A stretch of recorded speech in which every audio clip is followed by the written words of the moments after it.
Kailangan ko kumilos. Walang mangyayari kung mananatili sa pwesto. Lumilipas ang oras. Masasayang ang panahon kung di pa kikilos. Wala nang dapat hintayin pa para kumilos.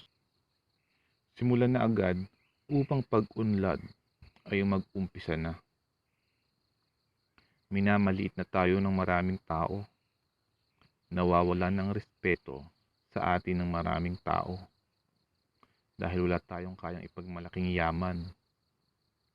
Yaman na ang batayan ng kapwa natin kung paano nila tayo itatrato. Ganun pa man, huwag tayo gagaya sa kanila. Iba pa rin yung may yaman ka. Yaman sa mabuting ugali. Malala ng mga tao, hindi na yata mapuputol ang baluktot na ugali. Huwag tayo sa kanila gagaya at makisali.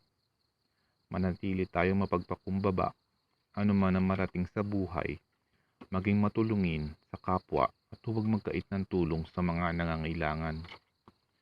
Sa mga taong sakim sa pera at sa pera ay sumasamba, darating ang oras na sila ay ibababa.